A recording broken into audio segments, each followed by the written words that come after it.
Nothing to do with me. This is all about my image. It's like MTV, all the papers, they building me up. Now they destroying me on the same image that they perpetuated. You know what I'm saying? I'm selling records. This is what I do for a living. I'm selling records. Don't get it twisted. This is not my real life. This is not how my real life is supposed to be. I'm not supposed to be really having all these villains in my life.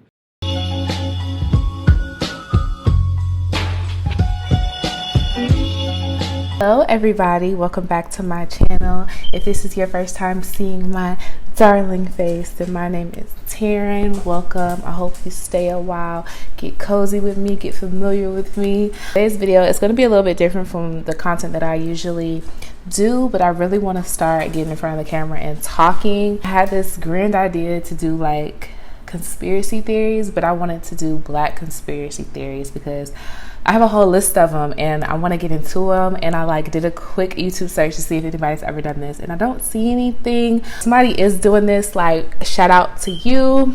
But I figured I'd add my own little twist into it. There is a podcast that does Black conspiracy theories, but it's kind of like satire, so it's a little bit different than what I'm trying to do. It was the anniversary of Tupac's death a couple weeks ago. Today is September 18th or something. It's Saturday, child. I don't know what day it is if I'm not at work. His death anniversary was a couple of weeks ago, so I wanted to talk about Tupac because, as we know, there are a lot of conspiracy theories regarding Tupac's death, and I want to get into it. So everybody knows who Tupac is, but I figured I'd give a brief introduction into the man, the legend, the musical genius, the poet, the philosopher that is Tupac Shakur. So without further ado, let's get into the video. Also, if you see me looking down, I do have my notes on my MacBook. I do want to get to a place eventually where I have all of this stuff memorized, but I'm not there yet. So Tupac Shakur was born on June 16th, 1971 in Harlem, making baby girl a Gemini, which makes a lot of sense. He was born to his mother, Afeni. I looked up pronunciations, but I still may be pronouncing it wrong. But Afeni Shakur, who was a member of the Black Liberation Party. She became pregnant with Tupac when she was out on bail in 1970. There are technical charges that she was charged with along with other members of the Black Liberation Party. But all in all, they said she was conspiring to start a race war. Allegedly. Actually successfully defended herself in court. She represented herself and was successful, and she ended up getting acquitted. So she didn't serve jail time for conspiring to start a race war. She definitely was a strong orator. She had a strong personality, and it makes sense where Tupac got it from his mom. Tupac rose to fame after moving to California and bumping shoulders with Digital Underground's manager, Atron Gregory, and Gregory eventually landed him a deal with Interscope Records. Tupac released Tupacalypse Now, Strictly for My Niggas, and Me Against the World before his debut album, All Eyes on Me, with Death Row Records. I'm not going to go too in-depth with an introduction of Tupac, first of all, because like I said, I feel like a lot of people know this story. I'm just going to give a brief introduction just so that we can better understand the conspiracy theories and why they may be true or not true. He was in jail for allegedly sexually harassing someone when Suge Knight visits him and is like, look, if you sign with me, I'll pay your bail, you can get released, we can start making music. And Tupac agreed. So he was released in the fall of 1995. So after he was released from prison and signed with Death Row, he continued to release multiple very successful singles, and he also starred in a couple of movies which we all know and love, like Above the Rim, Juice, Poetic Justice. He was doing really well. I say all that to say he was doing really well for himself after he got released from jail. On September 13th, 1996, Tupac Shakur did die of multiple gunshot wounds, and his murder remains unsolved. So I'm going to recount the night of his murder in great detail, just so that we can understand exactly what happened and why there's a whole bunch of conspiracy theories floating around, because the details of his murder just seem really suspicious, and the fact that it remains unsolved, quote unquote, it doesn't sit right with a lot of people. Night of September 7th, Tupac was with Suge Knight at a Mike Tyson fight at the MGM Grand in Las Vegas, Nevada. So before they left MGM, a member of his entourage, Trayvon Lane, spotted a member of the rival gang Southside Crips. A member of the gang that they spotted, his name was Orlando Baby Lane Anderson. Now, Baby Lane is his nickname. I'm not going to call that. We're going to call him Orlando, okay? So, Trayvon spotted Orlando at the MGM Grand. And this was significant because Orlando and some other South Side Crips tried to rob Trayvon at a Foot Locker in a mall earlier, some months before. So when they saw him, they was like, oh, like, Pac, this is the guy that tried to rob me, that snatched my chain. And so Pac proceeds to go up to Orlando and just sock him in the face. And Tupac and his entourage basically jump Orlando. So this all continues for a couple of minutes before the hotel security comes and break it up. So after they leave the MGM Grand, they go to Club 662, which was owned by Suge Knight. And Tupac was like parlaying. He was talking to his girlfriend for a little bit before he actually ends up leaving the club with Suge Knight. Well, around 11 p.m., Tupac and Suge Knight are riding around in Tupac's new BMW, and they reach a red light at approximately 11:15 p.m. As they're at this stoplight, a white four-door Cadillac pulls up to the right of Suge Knight. A passenger in the back seat of the Cadillac rolls down the window and proceeds to fire shots from a 40mm Glock 22. Tupac was hit 4 times. He was hit once in the arm, once in the thigh, and twice in the chest. And one of the bullets that went through his chest actually went through his right lung. Suge Knight ends up getting hit in the head with a bullet fragment. So Suge Knight drove himself and Tupac a mile down Las Vegas Boulevard before they got pulled over by the bike patrol police that were patrolling the streets, and the police ended up calling the paramedics. They end up taking Tupac and Suge Knight to the University Medical Center of Southern Nevada, where Tupac was eventually put under a medically induced coma because he kept getting out of bed. He wouldn't stay in bed, so they put him in a coma. Rapper and actor Tupac Shakur died Friday night at the age of 25 in a Las Vegas hospital, 6 days after taking 4 bullets, 2 in the chest. In an official statement, the hospital said that Shakur died at 4:03 p.m. Pacific time of, quote, respiratory failure and cardiopulmonary arrest. Shakur spent the past week on life support in the intensive care unit, under sedation and unconscious most of the time. Tupac was visited by the Reverend Jesse Jackson last Sunday, the day Shakur had one of his lungs removed.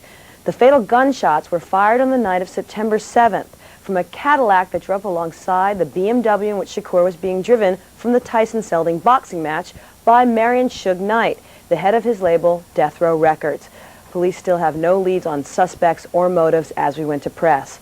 Something I found really funny, like his last words before he passed were you to a police officer that was trying to inquire about who shot him. That was his last words. I thought that was, it's not funny, but like, I thought that was funny. We can get into the conspiracies. So there are a lot of conspiracies. And there's a lot of like sub-theories within each conspiracy, and every conspiracy kind of ties back into each other. There's a lot. Okay, so I'm just going to cover 3, just first of all, just to keep things simple and to keep things short. Okay, so we are going to briefly touch on all of the different aspects that kind of make this conspiracy theory whole. I'm going to try my best to try to like tie them all together, but some of them are like completely unrelated, but it all comes together. I know I look busted, but I'm editing and I realized that I forgot to mention that the first conspiracy is actually that he faked his own death and moved to Cuba. So that's what we're about to get into. Now, a lot of people theorize that the cremator actually stole Tupac's body. We're going to get into that, but people think that the cremator stole Tupac's body, okay? Suge Knight also planned a memorial service in LA, but it was eventually canceled, and people didn't realize, like, why it was canceled. I'm sure there's a logical explanation for why it was canceled, but it was never publicly released as to why Suge Knight canceled Tupac's memorial service. People theorize it was because, you can't have a memorial service for somebody that's still alive, you know? But there's other logical explanations as to why the memorial service was canceled. Back to the cremation. People suspect that the cremator stole Tupac's body because the coroner's report the information on the coroner's report, it just wasn't mathing. Like, there was a lot of discrepancies between the coroner's report and what actually was true. On Tupac's driver's license, which was issued 6 months before Tupac died, he was cited to be 5'10" and 168 pounds. Now, if we see pictures of Tupac, we see that he wasn't a man of large stature. Like, he looked about 5'10" and 170 pounds. Like, you could tell that he wasn't like a big dude. But the coroner's report said that he was 6 feet tall and 215 pounds. Now, the height discrepancy is only a couple inches, so like, that's understandable. But the fact that there's like a 50-pound difference between what his driver's license says and what the coroner's report says, it is a little bit sketchy. I will admit that. So people do think that like there was no body in the first place. But the coroner has since denied these allegations and said that it was just a mistake, I guess, or that that's just what they recorded. I just don't understand how you could mess up 50 pounds, but hey, I'm not the expert here. So he often mentioned that he was a fan of the philosopher Niccolo Machiavelli. Of course, we know that his stage name from one of his albums, it was actually a posthumous album, but the stage name was Machiavelli. So Machiavelli, the philosopher, he wrote The Art of War. I want to read the excerpt of what it actually says verbatim so that you guys can make your own decisions about what exactly he meant. So Machiavelli wrote, "Sometimes it has been a great moment while the fight is going on to disseminate words that pronounce the enemy's captain to be dead or to have been conquered by another part of the army. Many times this has given victory to him who used it." A lot of people misconstrue that as him saying that you should fake your own death to trick your opponents. Now, when you really think about it, Tupac did have like a motive to fake his own death. He had a lot going on. Fame might have been too much for him. Like, maybe he wanted to drop off the face of the earth. It's not completely crazy that he faked his own death. Just between me and you, like, I completely understand. And it's not like it hasn't been done before. Like, people have faked their own deaths before. So I will admit that he had a motive. As far as citing Machiavelli as a motive, I don't know, but like the facts that are there, it kind of does make you wonder. So also on the album sleeve of Don Columinati, The 7-Day Theory, which was an album that was released 2 months after Tupac's death, on the inside sleeve of like the album, it says, "Exit Tupac, enter Machiavelli." Now, this might be a reach, but some people say that it was a clue that he did fake his own death. I don't know. I feel like if I did fake my own death, though, I wouldn't want to leave no clues. Like, I wouldn't want people to actually think I was dead, you know? But, you know, that's just me. That's just me. So speaking of his posthumous music, he released 7 albums after he died. Well, he didn't release them, but his team released them. I think Suge Knight released 1 and his mom released the rest. But there were 7 albums that were released after he died. Now, one could argue that he just had a lot of music in the vault, and that after he died, there was just like a lot of unreleased music, and they just released it just to get it all out there for the masses. But some conspiracy theorists do theorize that he was making music after he faked his own death and was releasing it through his mother or through Suge Knight. That's what some people say. So if Tupac is still alive, where is he? Now, rumor has it that he is in Cuba with his godmother, Assata Shakur. Now, y'all probably know who Assata Shakur is. I meant to bring that book down because I wanted to show y'all what the book is. It's called Assata. If you haven't read it, I definitely recommend you read it. It's basically her autobiography that she wrote, kind of detailing her time in police custody. But if you don't know who Assata Shakur is, she was a prominent member of the Black Liberation Party. Now, they tried to say that she allegedly shot a state trooper during a shootout on the New Jersey Turnpike in 1973.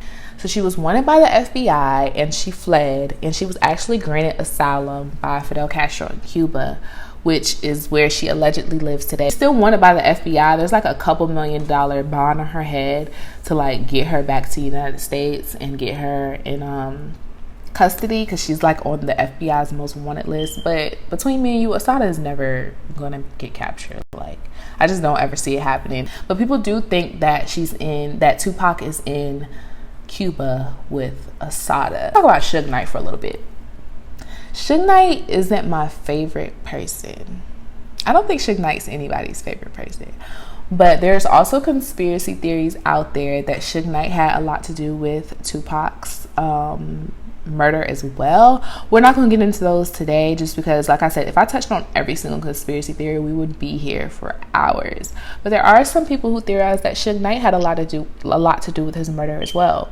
Now, he has always played into like the whole, all of the things that go on with the conspiracy theories. He plays into it with the media. Actually was interviewed, and I think it was either cops questioning or he was interviewed, and he said that he didn't know who killed Tupac, but if he did know, he wouldn't tell. Which, like, I get that, like, it's cold, but at the same time, like, it's Tupac. Like, if you were to tell who murdered him, you would be solving like hip-hop's greatest mystery. But he said he wouldn't tell. I mean, I get it, it's cold, snitches get stitches, all that. I mean, I understand, I guess. In 2014, Suge Knight also told TMZ that Pac was on an island smoking Cuban cigars.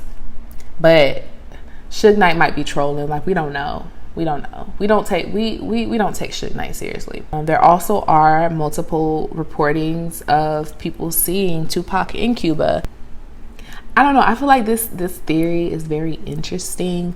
Like, in some ways it makes a lot of sense, and in some ways it doesn't. I don't know what I believe. Doing my research, I've seen like pictures of him, and some of them were even selfies. But like I said earlier, in my head, if I'm trying to fake my own death, I'm not gonna be out here taking selfies to post on the internet, you know? But that's just me. So conspiracy number 2 is that Biggie Smalls, the notorious B.I.G., actually set Tupac up or orchestrated the murder. So let's get into that. Tupac got his career started a couple years before Biggie. So Biggie saw Tupac coming up. He liked what he was seeing. He wanted to like meet him. And the story is there's a couple of stories about how they exactly met. Some people say that they were at a party in LA and Biggie asked one of his plugs to introduce him to Tupac. Some people say that Tupac was having like a party at his house or his hotel or something and was like cooking like steaks and making Kool-Aid or whatever, and he saved Biggie a plate, and that's how they became friends. One thing I can confirm is that Pac sent Biggie a bottle of Hennessy, and apparently the rest was history.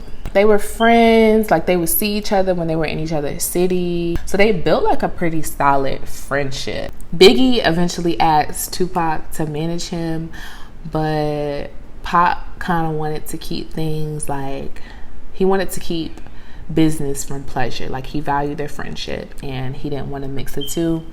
And he was quoted saying that he should stick with Puffy as far as managing him because it would make him a star, which was true. So I'm not sure the validity of this because I only saw it on one website, but allegedly Biggie tried to warn Tupac about certain people that he was associating with. Tupac was doing research for the movie Above the Rim in 1994 in New York, and apparently was starting to get buddy with Haitian Jack and Jimmy Henchman. So of course Biggie is from New York and knew of these people.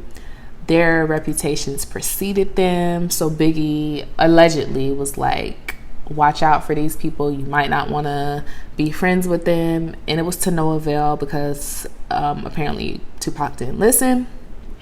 Like I said, I don't know the validity of that. I did see that on the website though, so I want to throw it in there.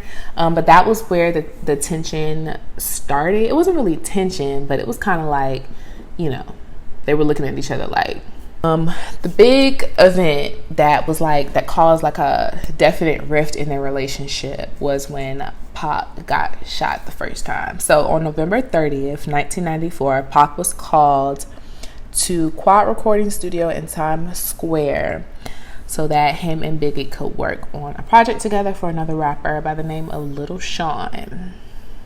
So Pac arrives at the Quad Recording Studio and is about to go upstairs and work when he is gunned down and shot 5 times. Now, people have a pretty good idea of who shot Tupac. Tupac to this day, even though that no one was arrested. So let's get into the backstory of that real quick, because I do want to explain that. So on the night that Tupac allegedly sexually assaulted the woman in that hotel room, which eventually led him to serving jail time, Haitian Jack was there with him. There was a whole bunch of people in the hotel room with them, but Tupac was the only one facing serious charges or facing real jail time. He was the only one that was facing real jail time for sexually assaulting this woman, even though he claimed that he didn't do it. So he thinks that the people that were there with him, Haitian Jack in particular, set him up. He tries to kind of separate himself from Haitian Jack. So they all end up at one of P. Diddy's parties, right? And they run into each other. And Tupac completely ignores Haitian Jack. Now, Haitian Jack was like a pretty big deal. Like he was important, you know? And in environments like this, even if you weren't friends with somebody, even if y'all were enemies, you acknowledge each other. Like that's part of the code, I guess. I don't know, y'all. I grew up in the suburbs, but that's part of like the code, is that you're supposed to acknowledge someone even if y'all are not cool with each other. And Tupac completely ignores him. Just completely ignores him, and it's seen as a sign of disrespect. So Little Sean, the rapper I mentioned earlier, his manager was Jimmy Henchman. So Jimmy Henchman is on the phone with Tupac, right, before he goes to the recording studio, and Tupac needs directions to the studio. So he's asking him for directions to the studio, and while he's asking him that, he also brings up some money that Jimmy apparently owes Tupac. So he's like, where's my money? And Jimmy is like, I don't have your money. And Tupac says to him, well, if you don't have my money, then I'm not coming to the studio. And Jimmy hangs up on Tupac, right? After he says, okay, I'm not coming to the studio if you don't have my money. Jimmy calls back a couple of minutes later and is like, I'm going to get you your money. So Tupac goes to the studio. And of course, we all know what happens when Tupac gets to the studio. He's gunned down and shot 5 times. I say all of this to say that Jimmy Henchman and Haitian Jack most likely are the people that set him up. And I think that Pac had a good idea of that, but these were 2 people that you don't really want to have like a serious beef with. So instead of blaming getting set up or placing the entire blame, because I do think that he blamed them to some extent, but instead of placing the entire blame on Jimmy Henchman and Haitian Jack, he put 2 together to get 5 and blames the whole thing on Biggie.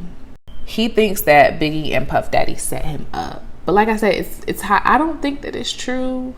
I think that it's unlikely. I don't see why he would have a reason to set Tupac up, especially since they were friends. So I don't know if y'all have seen, well, of course you've seen the famous picture of Tupac in a stretcher, like bandaged up and everything, and he's throwing up a middle finger. So I always thought that he was flicking off like the photographer or the media. He was actually flicking off Biggie and his entourage and stuff. I just thought that was interesting because I never thought that. Like I mentioned, Pac signed to Death Row while he was in prison, and it kind of cemented the feud between Death Row and Bad Boy. Bad Boy was Puff Daddy's label and Biggie was on it. We've all heard the song Who Shot Ya by Biggie Smalls. Biggie released this song while Pac was in prison. He heard the song and thought it was about him. Now, if you go and listen to the song, Biggie doesn't mention Tupac's name, and I personally don't think the song was about Tupac, but I do think it was poor timing because Tupac's in jail listening to this and just got shot, and he's thinking that it's about him, and it happened months before the song was released. So I could understand why he may have thought that it was about him, but I just don't see Biggie as the type of person to have done something like that. I mean, I didn't know the man, but like, it just, from what I've read, it just doesn't seem super plausible that that's what happened, but that's what Tupac believed. So in response to Who Shot Ya, Tupac released Hit 'Em Up. Now, Hit 'Em Up is the diss songs of all diss songs. Like, it is brutal. It is vile. It is vicious. It came for all the Bad Boy, like all of them. And he ate, I'm not gonna lie. And I told Pac, I go, Pac, man, so with that song, he was like, oh man, you heard that, man? He goes, that was off the hook, huh? He goes, they playing it everywhere. He goes, man, it's all in the clubs, man. It's gonna be bad. It's gonna hot, blah, blah, blah. And I was like, Pac, dude, You're gonna need more security. I go, I'm not gonna be able to just handle you by yourself. The song Hit 'Em Up was released in June of 1996, and not even 6 months after that, we know that's when Tupac dies. He dies in September of 1996. Now, other than their beef, I don't really think there's much that really alludes to Biggie being responsible for Tupac's murder. Not that I've seen anyway. So I don't think that Biggie was responsible. Like I said, I don't think he had a strong enough motive for them to be responsible. Because from what I read, throughout the whole time they were beefing, quote unquote, Biggie was kind of just like, I don't know why you're so angry at me. That's at least what I got from it. There's more information out there that supports the fact that Biggie orchestrated Tupac's murder. Let me know, but I personally didn't find anything to kind of back that up. So last but not least, conspiracy number 3, which isn't really a conspiracy. It's more so like these are who the cops had in custody responsible for the murder. He was the primary suspect. It's not really a conspiracy, more so like what the cops thought happened. And it was that Baby Lane Anderson was responsible for Tupac's murder. Now, if you recognize that name, it's because I talked about him in the introduction. Baby Lane Anderson was the member of the Southside Crips that was involved in an altercation of a member of Death Row Records. So if y'all remember, he robbed somebody, a member of Death Row Records. And if you remember when I was talking about the night of Tupac's death, they actually spotted him at the MGM Grand and jumped him. So the theory, or what people think happened, is that Baby Lane Anderson and some other members of the Southside Crips basically just circled the block after he got jumped and killed Tupac as payback for jumping him, right? And because the altercation at the MGM Grand happened so close to Tupac's shooting, it is understandable why the police considered Baby Lane Anderson one of the prime suspects. Rumors were circulating that Orlando was bragging about killing Tupac after his death, but he vehemently denied. He denied that he was the one that killed him. And he even ended up interviewing with Vibe a year after Tupac's death and like denied on record, like, I did not kill Tupac. Now, they had Orlando in custody, right? And they eventually exonerated him of all wrongdoing. But the police just did not do their due diligence. And it just seemed like they did not care about finding the killers. So one of Tupac's entourage, who witnessed the shooting, said that he could identify one of the people in the white Cadillac, but the police never followed up on it. So they also didn't follow up on other witnesses who claimed to have saw the white Cadillac that was the alleged getaway car. They didn't follow up on that either. So they really didn't want to figure out who the murderer was, because y'all not following up on these key witnesses, and that is just a little fishy to me. So in October 2011, a detective on the case by the name of Greg Kading wrote a book that said that Biggie and Puff Daddy commissioned Orlando's uncle, Dwayne Keefe D. Davis, to kill Pac and Suge Knight for $1 million. Orlando shot across Dre. He leaned over on the window. We rolled down the window. Pop. Who was it? They would drove on my side. I would have popped them. You know what I'm saying? But they was on the other side. Keefe D has now identified his own nephew as the murderer of Tupac Shakur. Now, he claimed that Keefe D and Orlando were in the car and that Orlando was actually the one who fired the shots from the back seat. Now, like I said, there are no authorities who have, I don't think that anybody has officially verified his claims. Like I said, it's one of those things that still remain unsolved.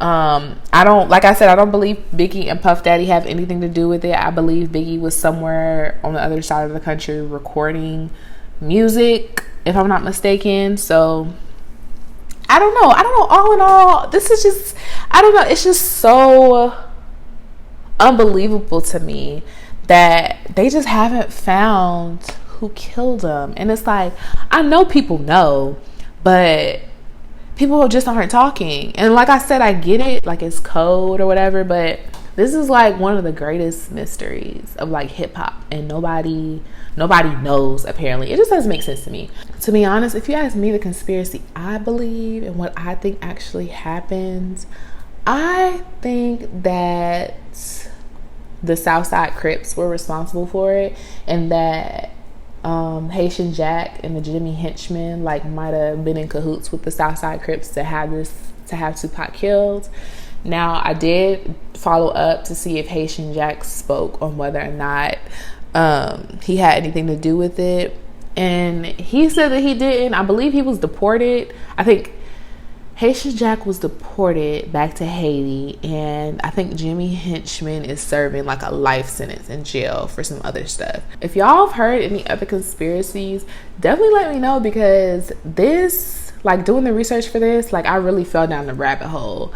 And it's just such an interesting story. I do eventually want to touch on Biggie's death, but like I feel like they're so similar, and I kind of want to like, well, not similar, but they tie into each other so much that I kind of want to break it up a little bit and do another conspiracy theory after that. So if you have any ideas, definitely let me know down below. If you have any ways that you think I can improve this or that this may be better, let me know down below. Like I said, I have a long list of videos to do, and like this series is very exciting for me, so we're gonna get into it. But other than that, I think that's all I got. So I'm wishing you lots of love and peace and positivity, and I will see you in my next video. Bye. Mr. Shakur, can we get a comment from you at all? Hell no. Thug life. Tell us what Thug life. Thug life. That's my comment. What's that mean? I don't understand.